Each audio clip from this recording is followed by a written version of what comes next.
కాదమ్మా, పుట్టింటికి వచ్చిందా మీ దగ్గరకు వచ్చిందా? పుట్టింటికి వచ్చింది మేడం. అక్కడి నుంచి చెల్లెలు కదా అని అప్పుడప్పుడు మా ఇంటికి కూడా వచ్చేది. ఏం లేదు, వచ్చి వాళ్ళ ఇంట్లోని కుంపటి పెట్టింది, అంతకంటే ఏం లేదు. అవును మేడం, మా ఇంట్లో కుంపటి పెట్టింది, నా భర్తని లేపుకెళ్ళింది మేడం. నాకు చాలా అన్యాయం చేసింది. నేను అడిగిన మేడం, నాకు డౌట్ వచ్చి అడిగితే అట్లా ఏం లేదని మా అక్క నాకే బెదిరించింది. మా హస్బెండ్కి అడిగితే కూడా నిన్నే ఇంట్లో నుంచి పంపించేస్తా, అలాంటివన్నీ అడగొద్దు అని గట్టిగా నన్నే బెదిరించింది మేడం. బెదిరించిన తర్వాత వీళ్ళిద్దరూ ఒక 15 days అట్లా అయినాక లేచిపోయారు మేడం. కట్టతో కొట్టేవాడు, సిగరెట్ తో కాల్చేవాడు, పెనంతో కాల్చి మరీ పెడితే నేను ఎట్లా బతకాలి మేడం? ఆ నొప్పులకు నేను ఎట్లా బతకాలి? నువ్వు ఎట్లా చాలా మంచి ప్రశ్న అడిగావు. నువ్వు అతన్ని వదిలించుకోవడానికి ప్రయత్నం చేయాలి, అంతేగాని ఇంకొకటి తగిలించుకోవడానికి ప్రయత్నం చేయకూడదు. ఇంకొకళ్ళ కాపురంలో చిచ్చు పెట్టడానికి ప్రయత్నించకూడదు. దట్టు మీ ఓన్ సిస్టర్, మీ చెల్లెల జీవితాన్ని నాశనం చేసావు. చెల్లెల భర్తనా నువ్వు తీసుకునేది? అంటే నా భర్త ప్లేస్ లో తను ఉండి అన్ని చేశాడు మేడం. మరి అప్పుడు నువ్వేం చేసావు? ఆ ప్రేమను నేను పొందలేక నేను తినలో నేను ఆటోమేటిక్ గా సిగ్గు అనిపించలా? అంటే చెల్లెలు బిడ్డ తన బిడ్డే, అట్లాగే చెల్లెలు మొగుడు కూడా తన మొగుడే. పెళ్లి ఇంకొకళ్ళు ఎవరన్నా వచ్చి నువ్వు అంటే ఇష్టం అంటే ఆయనతో వెళ్ళిపోతావా? ఎందుకు వెళ్ళిపోతావు మేడం? ఫోన్ ఎందుకు వెళ్ళవు? అదే తిను బయట వాళ్ళు, తిను నాకు సొంత చెల్లె కాబట్టి. సొంత వాళ్ళు ఎవరైనా రేపు నీ తండ్రితో కూడా అలాగే చేస్తావా? నువ్వు అంటే నచ్చకనే కదా నాతో నచ్చింది, నాతో ఎందుకు వస్తాడు మరి? అట్లాంటి క్యారెక్టర్ అని ఇది అని అదని అనేసి నువ్వు నన్ను అంటున్నావు. నీ భర్తకి ఎంత ఇష్టం లేకపోతే నాతో ఎట్లా వస్తాడు? ఒక పాపను ఎట్లా కంటాడు?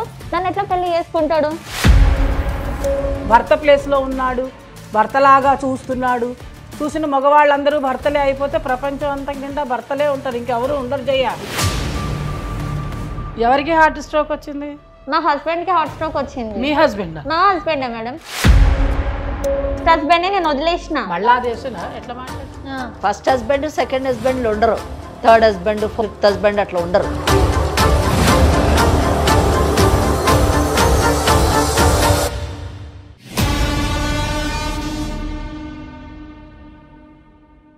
వేరికోస్ వెయిన్స్ కి సరైన చికిత్స కోసం సంప్రదించండి ఎవిస్ హాస్పిటల్. ఎవిస్ హాస్పిటల్ సమర్పించు లీగల్ అడ్వైస్ కార్యక్రమానికి స్వాగతం. మనతో పాటు అడ్వకేట్ వెంకటేశ్వరి గారు, అలానే మోటివేషనల్ స్పీకర్, ఫ్యామిలీ కౌన్సిలర్ కల్పవల్లి గారు ఉన్నారు. నమస్తే అమ్మ ఇద్దరికి. నమస్తే. నమస్కారం అమ్మ. ఇద్దరు అక్క చెల్లెలు మన స్టూడియోకి వచ్చారు. నాకు న్యాయం చేయాలి అని అక్క అడుగుతుంది, చెల్లి అడుగుతుంది. నాకు అన్యాయం జరిగిందని ఇద్దరు చెప్తా ఉన్నారు. అసలు ఎవరికి న్యాయం చేయాలి, ఎవరికి అన్యాయం జరిగింది? మీ ఇద్దరు కూడా మాట్లాడి దానికి ఒక సొల్యూషన్ తీసుకొద్దామమ్మ. ఈ సమస్యకు ఒక పరిష్కారం తీసుకొని మనం పైన. కావ్య అండ్ పల్లవి ఇద్దరు కూడా అక్క చెల్లెలు. నమస్తే అమ్మ ఇద్దరికి. నమస్తే మేడం. కావ్య ఎవరు, పల్లవి ఎవరు? నేను కావ్య మేడం. మీరు అక్క, పల్లవి మీరు. పల్లవి నేను మేడం. మీ సమస్య ఏంటమ్మా? ఇద్దరు అక్క చెల్లెళ్ళు కలిసి వచ్చారు, బానే ఉంది. ఆమె సమస్యకి నువ్వు సపోర్ట్ చేద్దామని వచ్చావా, లేకపోతే ఇద్దరికి విడివిడి సమస్యలు ఉన్నాయా? సమస్య నాదే. నా పేరు పల్లవి, మహబూబ్ నగర్ నుంచి వచ్చాను. సో అమ్మా నాన్నకి మేమిద్దరం ఆడపిల్లలమే. నేను బీటెక్ చదువుకున్నా. ఆ అక్కకి ముందు పెళ్లి అయిపోయింది, తర్వాత నాకు కూడా పెళ్లి చేసిర్రు. శుభం. అక్క భర్త కొంచెం అంత తాగడం తిరగడం అట్లాంటివి ఉండేది. అక్క వాళ్ళ హస్బెండ్ కి. మా హస్బెండ్ మంచిగా, మాది మంచి ఫ్యామిలీ మేడం, మేము మంచిగా ఉన్నాం, ఇద్దరం జాబ్ చేసుకుంటాం. ఎవరు? మీరు మీ వారు? మేమిద్దరం జాబ్ చేసుకుంటాం, మేము మంచిగా ఉంటాం. మాకు ఒక బాబు కూడా ఉన్నాడు మేడం. ఇప్పుడు అక్కకి పిల్లలు లేరా? అక్కకి ఉద్యోగం లేదా? అక్కకి పిల్లలు లేరు మేడం. అక్కకి పిల్లలు లేరు? లేదు మేడం. అక్క వాళ్ళ హస్బెండ్ ఏమో కాంట్రాక్ట్ దాంట్లో సూపర్వైజర్. అయితే తను పుట్టింటికి వచ్చి ఉంటుంది మేడం. మా అక్క. అక్క అక్క అని పిలవాలంటే నాకే సిగ్గుగా అనిపిస్తుంది. ఎందుకు మీకు సిగ్గు తెచ్చేంతగా బిహేవ్ చేసిందా అమ్మాయి? నమ్మక ద్రోహం చేసింది మేడం. మా అక్క కదా బాధలో ఉందనేసి నేను తనకి హెల్ప్ చేద్దాము, ఏదైనా జాబ్ పెట్టిద్దాము అని అనుకున్నా మేడం. సో తన ఇంట్లో ఉంటే మా ఇంటికి, మా అమ్మ వాళ్ళ ఇంటికి తిరుగుతూ నా హస్బెండ్ తో చాలా క్లోజ్ అయిపోయింది మేడం. అంటే మా హస్బెండ్ దగ్గర లేదా? లేదు, వదిలేసి ఈవిడ కుటుంబాన్ని వదిలేసి అక్క దగ్గరికి చేరింది. కాదమ్మా, పుట్టింటికి వచ్చిందా మీ దగ్గరకు వచ్చిందా? పుట్టింటికి వచ్చింది మేడం. అక్కడి నుంచి చెల్లెలు కదా అని అప్పుడప్పుడు మా ఇంటికి కూడా వచ్చేది. ఏం లేదు, వచ్చి వాళ్ళ ఇంట్లోని కుంపటి పెట్టింది, అంతకంటే ఏం లేదు. అవును మేడం, మా ఇంట్లో కుంపటి పెట్టింది, నా భర్తని లేపుకెళ్ళింది మేడం. నాకు చాలా అన్యాయం చేసింది. నేను అడిగిన మేడం, నాకు డౌట్ వచ్చి అడిగితే అట్లా ఏం లేదని మా అక్క నాకే బెదిరించింది. మా హస్బెండ్కి అడిగితే కూడా నిన్నే ఇంట్లో నుంచి పంపించేస్తా, అలాంటివన్నీ అడగొద్దు అని గట్టిగా నన్నే బెదిరించింది మేడం. బెదిరించిన తర్వాత వీళ్ళిద్దరూ ఒక 15 days అట్లా అయినాక లేచిపోయారు మేడం.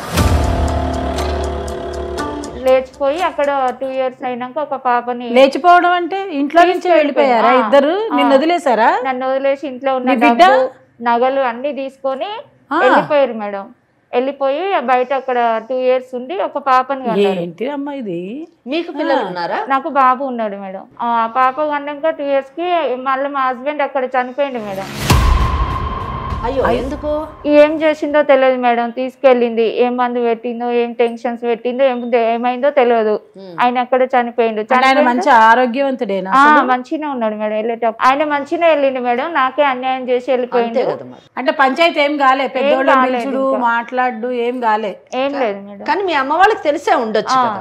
ఆయన అట్లా చేస్తుంటే మరి 2 ఏళ్ళు నువ్వు ఎట్లా ఊరుకున్నావు? పోలీస్ కంప్లైంట్ దాకా వెళ్ళలేదా? పెద్దవాళ్ళతో మేడం అడిగినట్లుగా పెద్దవాళ్ళని కూర్చోబెట్టడం కానీ. జయ గారు, ఆ అమ్మాయికి అంత తెలివితేటలుంటే ముందు తన భర్తనే తను కాపాడుకునేది, ముఖ్యంగా వాళ్ళ సిస్టర్ దగ్గర నుంచి రక్షించుకునేది. ఆ అమ్మాయి పని ఆ అమ్మాయి చేసుకుంటే వాళ్ళ సిస్టర్ చేసే పని ఆమె చేసుకుంటూ వెళ్ళిపోయింది. అది అవును మేడం. నా హస్బెండ్ మా అక్కనే కదా. ఎవరు లేరా? మా అత్తగారు వాళ్ళు కానీ ఆడబిడ్డలు కానీ మీ కుటుంబంలో మీరిద్దరే ఉండేవాళ్ళ? నువ్వు, మీ భర్త, నీ బిడ్డనే ఉండేవాళ్ళ? ఇంకెవరు లేరా? మేము ముగ్గురమే ఉన్నాం మేడం. శుభ్రంగా మీ అక్కకి బాగా ఎంకరేజ్మెంట్ ఇచ్చినట్టున్నావే. కాదమ్మా, మంచిగా నువ్వు ఇంట్లో కూర్చోవడం, మీ అమ్మ, మీ నాన్న, మీ అత్త మామకు చెప్పుడు కానీ, ఆడబిడ్డలకు చెప్పుడు కానీ, ఇంటి పక్క వాళ్ళకి చెప్పుడు కానీ ఏముండదా? ఇక మీ ఆయన ఎవరితో వాళ్ళ అక్క అంటున్నావు, రేపు బయట వాళ్ళతో పోతాడేమో, అప్పుడైనా చూసుకునే నీ బాధ్యత కాదా? మీ ఆయన్ని చూసుకోవాలని బాధ్యత నీకున్నదా లేదా? ఇవాళ వచ్చి నువ్వు మా అక్క అట్లా చేసింది ఎట్లా చేసింది అంటే మీ అక్క చేసిందో లేకపోతే నీ మొగడే చేసిండో ఎవరికి ఎక్కైతుంది? అడిగిన మేడం, నేను వాళ్ళిద్దరిని అడిగితే అట్లాంటిది ఏం లేదన్నాడు. మా హస్బెండ్ ఏమో ఇంట్లో నుంచి పంపించేస్తాను ఆమె అని బెదిరించింది మేడం గట్టిగా. అది అసలు విషయం. ఇప్పుడు మళ్ళీ మా హస్బెండ్ చచ్చిపోయినాక వచ్చి నాకు ఆస్తిలో వాటా కావాలి, నాకు ఒక పాప ఉంది కదా, ఈ కథ కూడా ఉందా, నాకు వాటా ఇవ్వు అంటుంది మేడం. అన్యాయం చేసిరు కదా మేడం, మళ్ళీ ఇంకా ఆస్తిలో వాటా అంటే ఇంకా నేను ఎక్కడి నుంచి తెచ్చిస్తాను? ఇప్పుడు ఆస్తి అంటే మీకు ఆస్తి ఉందా? ఉంది మేడం. ఏం ఆస్తి ఉంది? 2 ఎకరాల పొలం ఉంది మేడం. అది ఎవరిది? మా హస్బెండ్ది. హస్బెండ్ దా లేకపోతే మీ మామగారు వాళ్ళదా? వాళ్ళది మా హస్బెండ్ కి వచ్చింది. బాగున్నాడు, ఇక చెల్లెలు మొగడు, సేఫ్ గేమ్ ప్లే చేయొచ్చు అనుకుంది. ఇటు డబ్బు కోసం ఇటు కోసం రెండింటికి బానే ఉంది కదా అని ఆట ఆడడం మొదలెట్టింది అక్క. అదే చూద్దాం, అంటే అది నిజమా, ఎంత మటుకు ఆమె చెప్పిన మాటల్ని బట్టి అట్లా అర్థం. ఎప్పుడు మనం ముందున్నటువంటి మహిళనే మనం తప్పు పట్టడం కాదు, అతని బాధ్యత, అతని యొక్క రోల్ ఎంత ఉందో కూడా చూడాలి. అతను ఏ విధంగా ఈ అమ్మాయిని లొంగ తీసుకున్నాడు, లేకపోతే ఈ అమ్మాయి అతన్ని ఏ విధంగా లొంగ తీసుకుంది అన్న విషయం వాస్తవం మనం బయటకు వస్తాం. అప్పుడు అయితే ఇప్పుడు నీకేంటి, ఏం కావాలి, ఎందుకు వచ్చావు? ఆస్తిలో వాటా ఇవ్వమంటే నాకే అన్యాయం చేసి నా భర్త నా జీవితం నుంచి లాక్కెళ్ళిపోయింది కదా మేడం. మళ్ళీ ఇంకా నేను ఆస్తిలో వాటా ఇవ్వలేను, నాకు బాబు ఉన్నాడు కదా, మీరే న్యాయం చెప్పాలి మేడం. అదమ్మా చెల్లి పరిస్థితి అయితే అది. అమ్మా నీ పేరేంటిరా? నా పేరు కావ్య మేడం. కావ్య, ఏంటి అసలు మీ చెల్లెలేమో మరి నీ మీద ఇన్ని మాటలు అంటుంది, ఇవన్నీ నిజమేనా లేకపోతే అభాండాలా? అంటే అభాండం అంటే లేని మాటలు ఏమైనా అంటుందా? లేని మాటలు ఏమి అనలేదు మేడం, అన్నది నిజమే. కానీ నాకు నా జీవితంలో అన్యాయమే జరిగింది మేడం. అదేంటి నీ జీవితంలో అన్యాయం జరిగితే ఆమె ఇంటికి పోవడం ఏంది? నువ్వు ఏ విధంగా అన్యాయం జరిగిందమ్మా? మాకు ఇప్పుడు మటుకు విన్నంత మటుకు ఏమైనా అన్యాయం జరుగుంటే మీ చెల్లికి అన్యాయం జరిగింది. నువ్వు అక్క స్థానంలో అంటే ఒక తల్లి స్థానంలో ఉండి ఆమె భర్తను నువ్వు తీసుకువెళ్ళిపోయి నాకు అన్యాయం జరిగింది అని మాట్లాడుతున్నావంటే నీ ధైర్యానికి మెచ్చుకోవాలి. అసలు నీకు జరిగినటువంటి అన్యాయం ఏంటమ్మా? మా నాన్న ఇద్దరికి మంచి సంబంధమే చూసి చేసిండు మేడం. ఓకే, చూసి చేసిన దాంట్లో నాకు కొంచెం, అంటే నేను డిగ్రీ వరకు చదువుకున్నా, నాకు కొంచెం ఏదో తెలిసిన వాళ్ళు అనేసి చెప్పి చేసిండ్రు. వాడు తాగడము, అమ్మాయిలతో తిరగడము, బెట్టింగ్లు పెట్టుకోవడము, వేరే వాళ్ళతో రిలేషన్ లో ఉండడము, తాగొచ్చి ఇంట్లో కొట్టడము. ఇప్పుడు నువ్వేం చేయాలి? పోలీస్ స్టేషన్ లో కేసు పెట్టాలి మేడం. కేసు పెట్టాలి, నీకు నచ్చకపోతే వదులుకోవాలి, అంతేనా? అవును మేడం. ఆ పని చేయలేదు నువ్వు? ఇంట్లో పంచాయతీ పెట్టించి ఇట్లా అయినాక కూడా పెద్ద మనుషుల మధ్యన పెట్టించినాక కూడా మారలేదు, మారినాని నటించేటోడు. ఇంటికి తీసుకొచ్చినాక ఎందుకు చెప్పినావు అనేసి కొట్టేటోడు మేడం. కొట్టి బాగా టార్చర్ చేసినాక ఇంకా వద్దు అని అనుకొని నేను పుట్టింటికి వెళ్ళిన మేడం. ఓకే, పుట్టింటికి వెళ్ళి అక్కడే ఉన్నాను మేడం. కొన్ని నెలల దాకా ఉన్నాను, ఒక 5 months దాకా ఉన్నాను.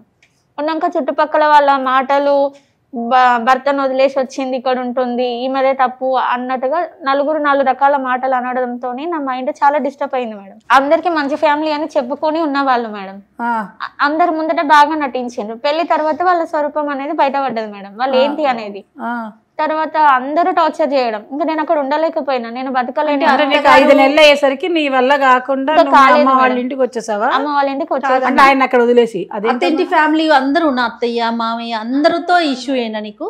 అత్త మామ ఉన్నారు మేడం, ఒక ఆడపడుచు ఉంటుండే, ఆమె పెళ్ళయి ఆమె వేరే దగ్గర ఉంటుంది మేడం. మరి డివోర్స్ తీసుకున్నావా? లేదు మేడం. ఆమె డైవర్స్ దాకా ఆలోచన పోలే. మొగడు ఏదో తాగుస్తున్నాడు, బెట్టింగ్ చేస్తున్నాడు, అట్లా చేస్తున్నాడు, ఇట్లా చేస్తున్నాడు అనే ఆలోచనలోనే ఉన్నది కానీ తన భర్తని సరిదిద్దుకుందామని ఇప్పుడు పెళ్ళవ్వంగానే ఎవరి గుణాలు వాళ్ళకు ఉండొచ్చు, తొందరగా అడ్జస్ట్ అయ్యేటువంటి విధానంలో ఉండలేకపోయి ఉండొచ్చు. అంత మాత్రం చేత కుటుంబాన్ని వదిలిపెట్టేసి తల్లిగారింటికి పరిగెత్తుకుంటూ రావడం ఏందని అసలు నాకైతే అర్థమైతలేదు. అసలు కట్టతో కొట్టేవాడు, సిగరెట్ తో కాల్చేవాడు, పెనంతో కాల్చి మరీ పెడితే నేను ఎట్లా బతకాలి మేడం? ఆ నొప్పులకు నేను ఎట్లా బతకాలి? నువ్వు ఎట్లా చాలా మంచి ప్రశ్న అడిగావు. అది మమ్మల్ని అడిగే ప్రశ్న కాదు, దానికి సమాధానం వేరే ఉంది. సిగరెట్లో కాల్చేవాడు కొట్టేవాడు అంటే దానికి సొల్యూషన్ నువ్వు అతన్ని వదిలించుకోవడానికి ప్రయత్నం చేయాలి, అంతేగాని ఇంకొకటి తగిలించుకోవడానికి ప్రయత్నం చేయకూడదు, ఇంకొకళ్ళ కాపురంలో చిచ్చు పెట్టడానికి ప్రయత్నించకూడదు.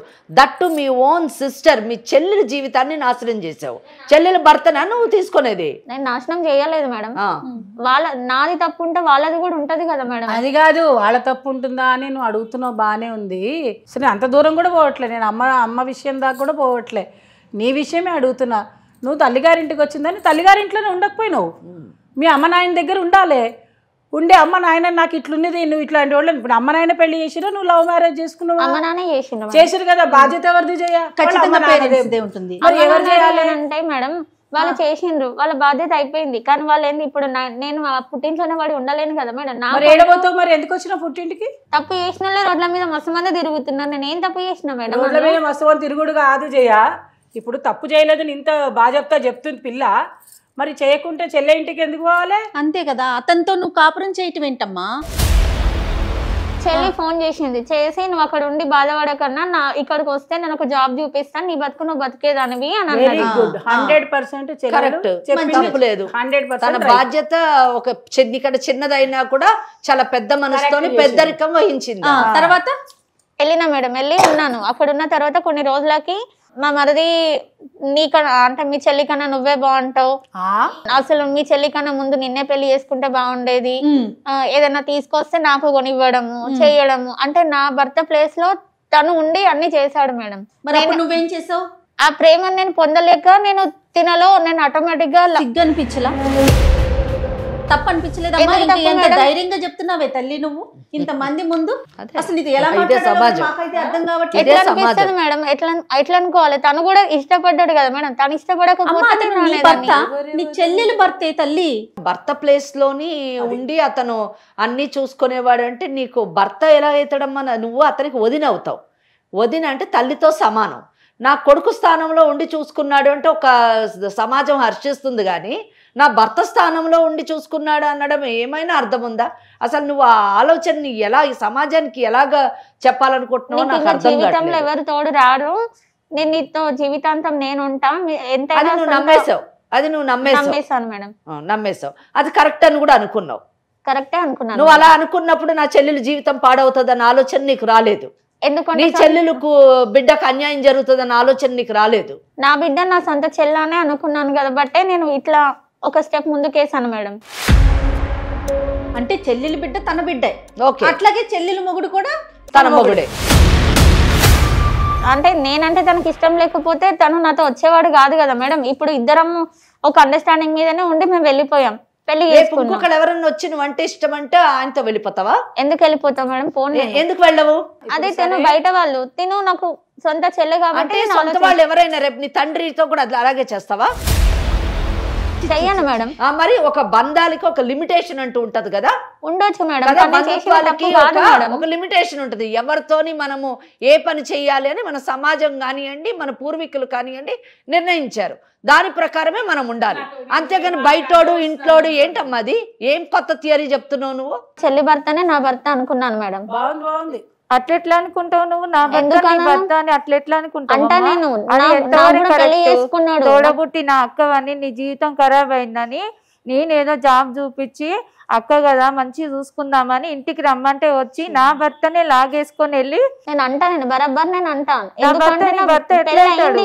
పెళ్ళైంది, ఒక పాప ఉంది. ఎట్లయితే నాకు ఒక బాబు ఉన్నాడు, నీ నిన్ను పెళ్లి జీవితం నాశనం చేసుకున్నట్టు నన్ను అయిందని పెళ్లి నా చేసుకున్నాడు. జీవితాన్ని కూడా నాశనం చేస్తావా?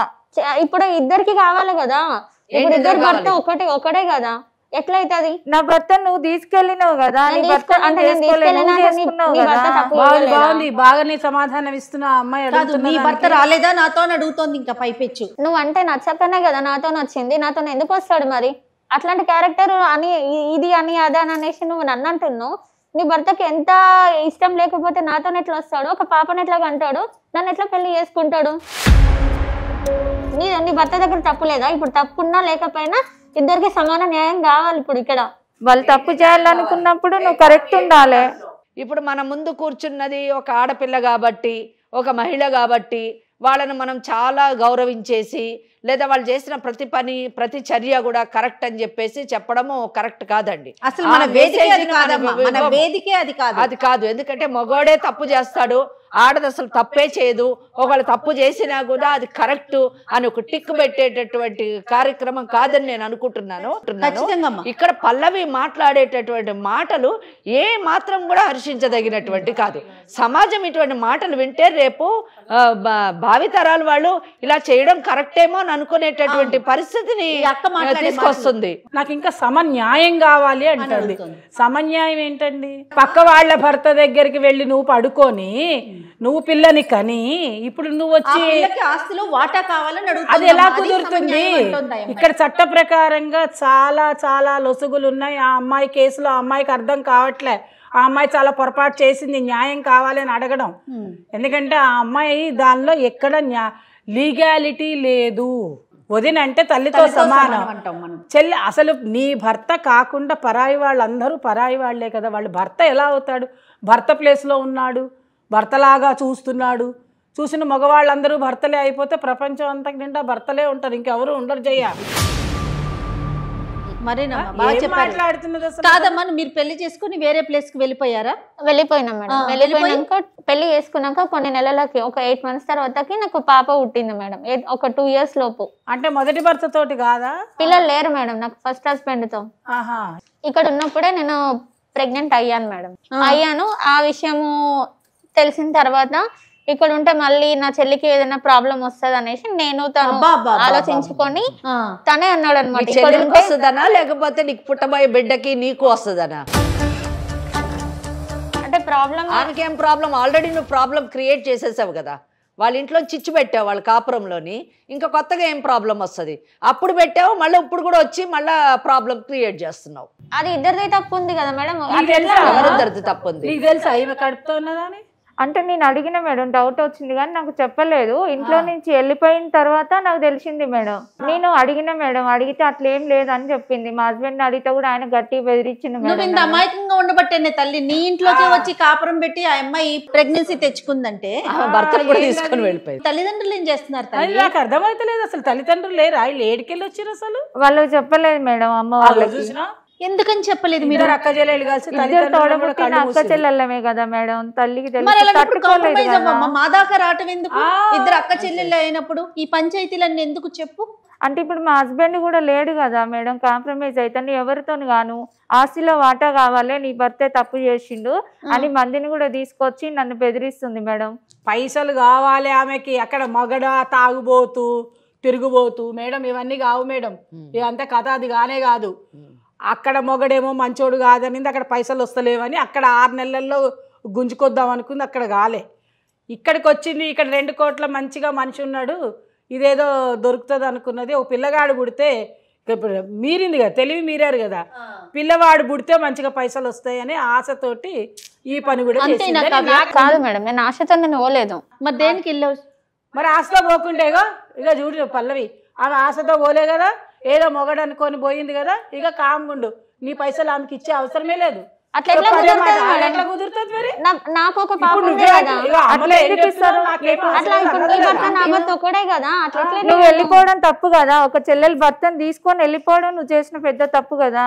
నేను ఖచ్చితంగా అడుగుతా మేడం, నాకు ఆ హక్కు ఉంది. నా భర్త తన భర్త ఒకడే కదా మేడం, ఇద్దరు కలిపి పుట్టిన పాప ఉంది కదా. ఎవరికి వాళ్ళే మేడం, నా భర్తను తీసుకెళ్లి చంపుకొని తీసుకొచ్చింది, నా జీవితాన్ని లాగేస్తారు. ఉన్న ఆస్తి కూడా అడిగితే నా బాబు నేను ఎటు పోవాలి మేడం? అంటే వెళ్ళేటప్పుడు ఆరోగ్యంగానే ఉన్నాడా నీ భర్త? వెళ్ళేటప్పుడు మంచిగా వెళ్ళిపోయింది. లేదు మేడం, ఆయన ఉన్నట్టుండి హార్ట్ స్ట్రోక్ వచ్చింది, చనిపోయాడు. దానికి నా మీద నిందేస్తే నేను ఎట్లా ఒప్పుకుంటా మేడం? ఎవరికి హార్ట్ స్ట్రోక్ వచ్చింది? మా హస్బెండ్ కి హార్ట్ స్ట్రోక్ వచ్చింది. మీ హస్బెండ్? మా హస్బెండ్ మేడం.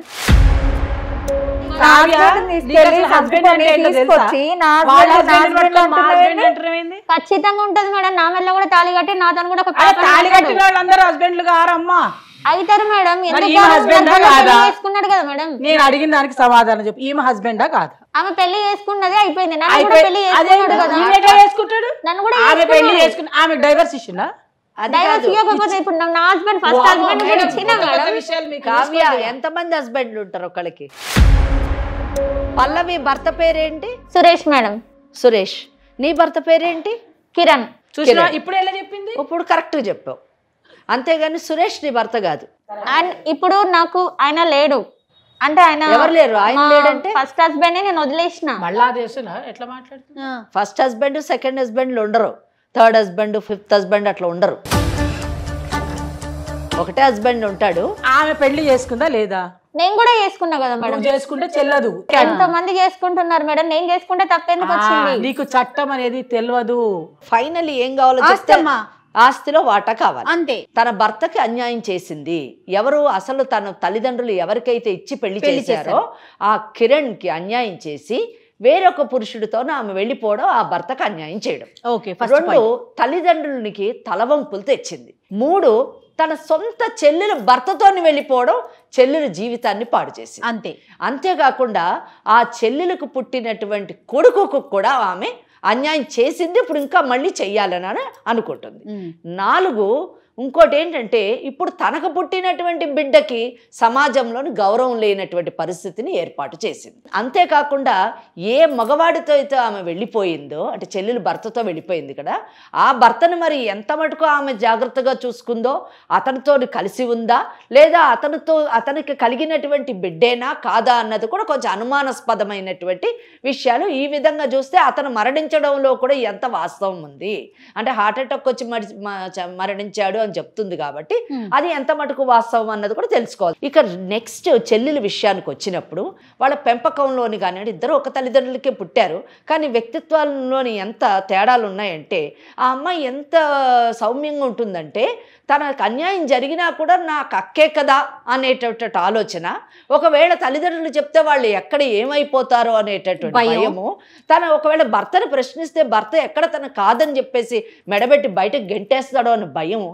ఇలాగ అనేకమైనటువంటి ఇమోషన్స్తోని ఆ అమ్మాయి అలా సైలెంట్ అయిపోయి తన ముందు జరుగుతున్నటువంటి అన్యాయాలన్నీ చూస్తూ ఉండిపోయింది. దాని నెట్ రిజల్ట్ తన భర్తను కోల్పోయింది, తన బిడ్డకి తండ్రిని కోల్పోయింది.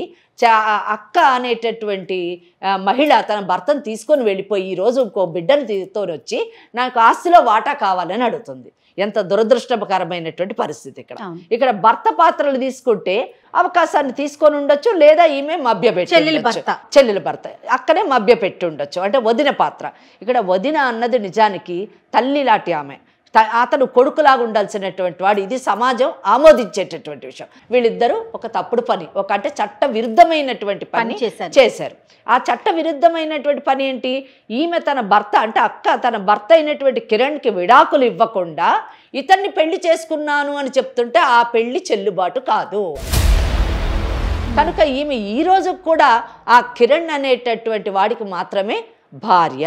అంటే ఈమెకి ఆస్తిలో ఏమైనా భాగం కావాలి అంటే తన భర్త అయినటువంటి కిరణ్ ఆస్తికి సంబంధించిన దాంట్లో భాగాన్ని ఆమె కోరొచ్చేమో కానీ చెల్లెల భర్త అయినటువంటి సురేష్ ఆస్తికి సంబంధించి భాగాన్ని కోరడానికి వీల్లేదు. చట్టాల్లోని చాలా మార్పులు తీసుకొని రావాలి అని చాలా మటుకు వింటూ ఉంటాం మనం నిజానికి. ఎందుకంటే ఒక హిందూ మ్యారేజ్ యాక్ట్ కానివ్వండి, లేదా సక్సెషన్ యాక్ట్ కానివ్వండి, ఇవన్నీ కూడా ఏం చెప్తున్నాయంటే ఒక అక్రమ సంబంధాన్ని, అంటే పెళ్ళి ఇంకా సబ్సిస్టెన్స్గా ఉండగా, విడాకులు కాకుండా భర్త బ్రతికుండగా ఒక భార్య కానివ్వండి, ఒక భర్త కానివ్వండి, ఒక అక్రమ సంబంధం ఇంకొకళ్ళు పెళ్లి చేసుకుంటే అది అక్రమ సంబంధం కిందే, ఇల్లీగల్ రిలేషన్షిప్ కిందే కన్సిడర్ చేస్తారు. కానీ భార్య అనేటటువంటి స్థానం కానివ్వండి, భర్త అనేటటువంటి స్థానం కానివ్వండి రాదు అని ఖచ్చితంగా చెప్పింది.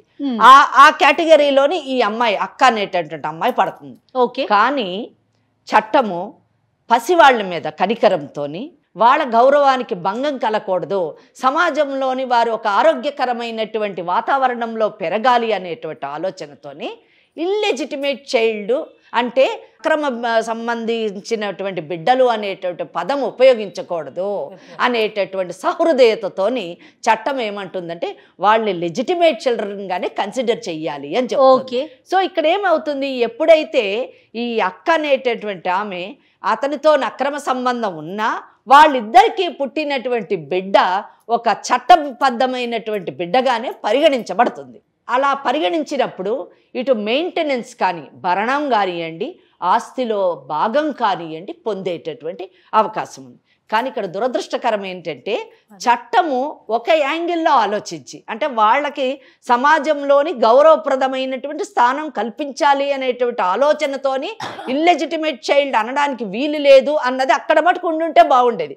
కానీ ఆస్తిలోని భరణంలోని క్లెయిమ్ చేయడానికి అవకాశం కల్పించడం అన్నది ఏం చేసిందంటే, నిజం చెప్పాలంటే చాలా మటుకు ఈరోజు అటువంటి చట్టం ఉండడం వలన ఏమవుతుందంటే చాలామంది ఇటువంటి అక్రమ సంబంధాల ద్వారా బిడ్డల్ని కని ఆస్తుల పైన మరి దావాలు వేస్తున్నటువంటి పరిస్థితి నాకు తెలిసి రాబో కాలంలోని ఈ చట్టంలోని మార్పు రావచ్చు. ఇటువంటి పెరిగిన తర్వాత నిజం చెప్పాలంటే ఒక భార్య ఉండగా ఒక మగవాడు ఇంకొక స్త్రీతోని అక్రమ సంబంధం పెట్టుకుంటే ఆమెకి ఇవ్వవలసినటువంటి ప్రేమని, ఆ బిడ్డలకి అంటే భార్యతో కలిగినటువంటి బిడ్డల ప్రేమని పంపకం చేయడం, ఏలియనేషన్ ఆఫ్ ఎఫెక్షన్ అన్న పదాన్ని ఉపయోగించిందండి. ఆ ప్రేమను కూడా పంపకం చేస్తున్నారు, ఎంత దురదృష్టమో అని చెప్పి సుప్రీంకోర్టు ఆల్రెడీ ఎఫెక్షన్ విషయంలోని ఒక కామెంట్ పాస్ చేసింది. అది రిపోర్టెడ్ జడ్జిమెంట్ అండి. అలాగే రేపు ప్రాపర్టీస్లో కూడా ఏలియనేషన్ ఉండకూడదు అనేటటువంటి జడ్జిమెంట్స్ వచ్చినప్పుడు, అంటే ఇక్కడ ఇటువంటి స్టేట్మెంట్ చేసినప్పుడు ఏమవుతుందంటే అటువంటి పిల్లలకి మనం అన్యాయం చేసినటువంటి అన్యాయపరమైనటువంటి స్టేట్మెంట్ అవుతుంది. ఆమె ఆస్తిలో వాటా కోరితే ఫస్ట్ తన భర్తకి ఈ అమ్మాయికి అంటే అక్కకి పుట్టినటువంటి బిడ్డ కాదా అన్నది తేల్చాలి. ఒకటి, తన భర్త అసలు ఎలా చనిపోయాడు అన్నది మొదట ఆమె ఒక క్రిమినల్ కంప్లైంట్ వేసి అది కూడా తేల్చుకోవాలి. ఈ రెండు అయితే అప్పుడు ఒకవేళ ఆమె కోర్టుకు కానీ వెళితే, అక్క కోర్టుకు కానీ వెళితే వాటా కోరుతూ అక్కడ కోర్టులో ఇవన్నీ తేలేటటువంటి అవకాశం ఉంది.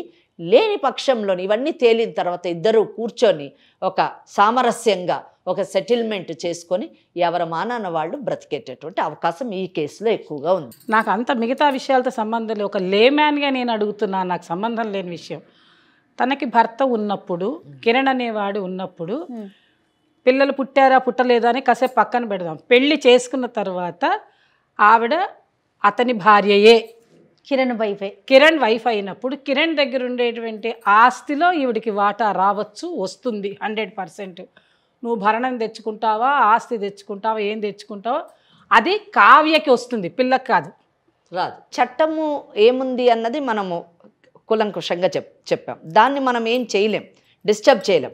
With in the parameters of law అని మనం మాట్లాడాలి. ఇదే చట్టం, ఈ కేసుకి ఇదే చట్టం. చట్టపరంగా వెళితే 100% ఆ అమ్మాయి కోర్టుకు వెళ్ళాలి. కోర్టుకు వెళ్ళి తన బిడ్డకు వచ్చేటటువంటి ఆస్తిలో భాగాన్ని పొందేటటువంటి అవకాశం ఉంది.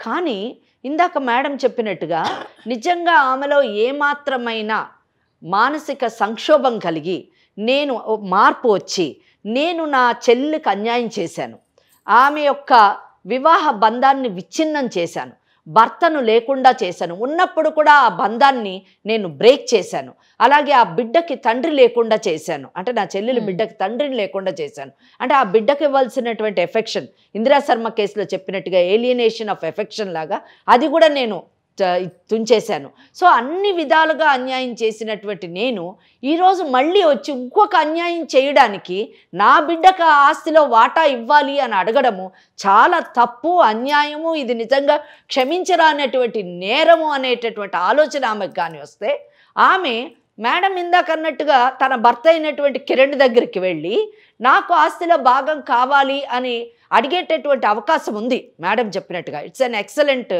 సజెషన్. కానీ ఆ కిరణ్ అనేటటువంటి వాడు ఆస్తి ఇచ్చేటటువంటి అవకాశాన్ని ఆమె కోల్పోయింది. ఎందుకంటే ఆమె తనకున్నటువంటి వివాహ బంధాన్ని విచ్ఛిన్నం చేసుకుని ఇంకొక మగవాడితో వెళ్ళిపోయిన తర్వాత how can she come back and ask? ఆ గ్రౌండ్ చాలు నువ్వెవరో అని చెప్పడానికి. సో ఇటువంటి పరిస్థితుల్లో ఏంటంటే ఆమె చేయాల్సింది ఏంటంటే, నువ్వు ఏ ధైర్యంతోనైతే, నీకే చెప్తున్నాను, అర్థమవుతుందా? వింటున్నావా? వింటున్నాను. నువ్వు చేసిన తప్పులు, నేరాలు నీ మనసుకు మరి తెలుస్తుందో లేదో నాకు తెలియదు. ఎందుకంటే ముందు మేడం నీతో మాట్లాడినప్పుడు అసలు నువ్వు తప్పే చేయనట్టుగా, అసలు నేరమే చేయనట్టుగా, ఎవరికి అన్యాయమే చేయనట్టుగా ఇంకా వితండవాదం వాదిస్తూ ఉన్నావు. కానీ నువ్వు ఎన్ని తప్పులు చేసావు, ఎన్ని నేరాలు చేసావు, ఎంతమంది జీవితాల్ని నువ్వు పాడు చేసావు. మీ అమ్మ నాన్న తలవంపు తెచ్చావు, మీ చెల్లెలు జీవితం పాడు చేసావు, మీ చెల్లెలు కొడుకు జీవితాన్ని నాశనం చేసావు, అలాగే ఆమె భర్తను తీసుకెళ్ళి ఆయన చచ్చిపోయాడు, నీకు పుట్టబోయే బిడ్డ గౌరవం లేకుండా చేసావు. ఇంతమంది జీవితాలు నాశనం అవడానికి కారణమైన నువ్వు ఇప్పుడైనా మారుతేనే కనీసం నీ బిడ్డకి మంచి భవిష్యత్తుని, మంచి జీవితాన్ని ఇవ్వగలుగుతావు. నీలో ఏమన్నా మార్పు వస్తే ఈ రోజు కూడా నీ చెల్లెలు ఒక్క మాట నిన్ను అనట్లేదు.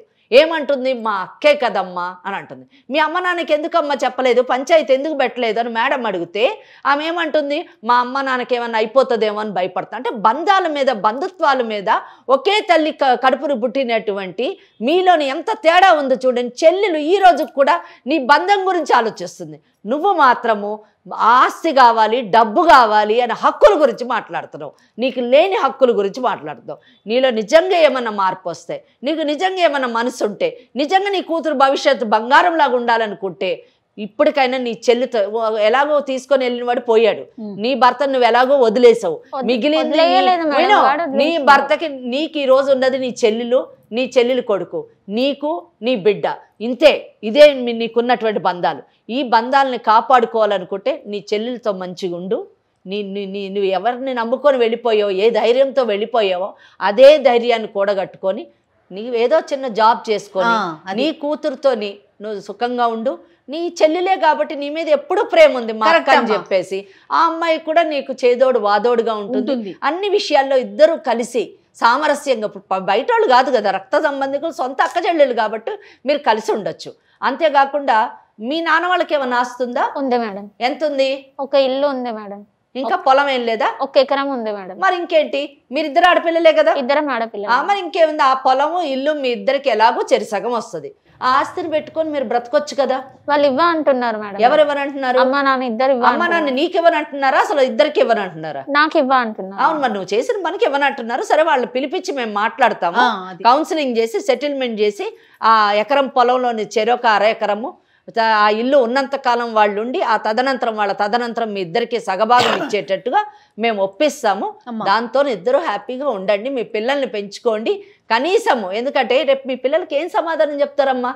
రేపు మీ అమ్మాయికి మా నాన్న ఎవరు అంటే మా చెల్లెలు భర్త మీ నాన్న అని చెప్తావా? అలాగే వీళ్ళ కొడుక్కి మా నాన్న ఎవరు అంటే మా అక్క మొగుడు అని చెప్తారా? ఎంత అసహ్యంగా ఉంటుందమ్మా. వాళ్ళు రేపు కూడా వాళ్ళు అటువంటి పనులే చేస్తారు. రేపు వాళ్ళు చేసే పనులు మీరు చూసి తట్టుకోగలగాలి. మీరు చేసిన పనులకి చచ్చిపోయాడు కాబట్టి సరిపోయింది, చచ్చిపోకపోతే తీసుకొచ్చి కూర్చోబెట్టేవాళ్ళం. కరెక్ట్గా చెప్పారమ్మా. కాబట్టి మీరు చేసింది 100% ఇద్దరూ తప్పే. అయినప్పటికీ కూడా ధర్మంగా ఉండాలంటే ఇప్పటికన్నా కనీసం తల్లిదండ్రులతోటి సరిగ్గా ఉండి మేం తప్పు చేసామనే ఫీలింగ్ మీలో రావాలి. మీ బిడ్డల్ని మీరిద్దరూ జాగ్రత్తగా చూసుకోవాలి. కాబట్టి ఎలా ఉండాలి, మా ఇద్దరికి మేము ఇలా ఉండాలి, ధర్మ పరివర్తన అనేది మీకు అవసరము.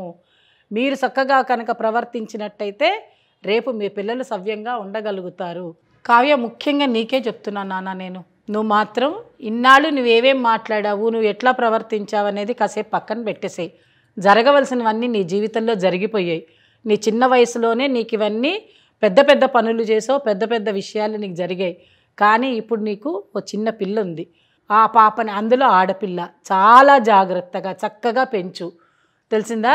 ఏంటి కాంప్రమైజ్ ఎలా ఉండాలో తెలుసా? మీరిద్దరూ చక్కగా కూర్చుని మాట్లాడుకోండి, కొట్లాడుకోవద్దు. మీ అమ్మ నాన్నగారు ఇద్దరు ఉన్నారు కాబట్టి వాళ్ళతోటి మాట్లాడుకొని ఇక రాబోయే మీ మొత్తం జీవితాన్ని వాళ్ళని జాగ్రత్తగా చూసుకోండి. చెల్లెలతోటి మంచిగా ఉండి, ఇద్దరు అక్క చెల్లెళ్ళు తోడుగా ఉండి మీ బిడ్డల్ని పెంచండి.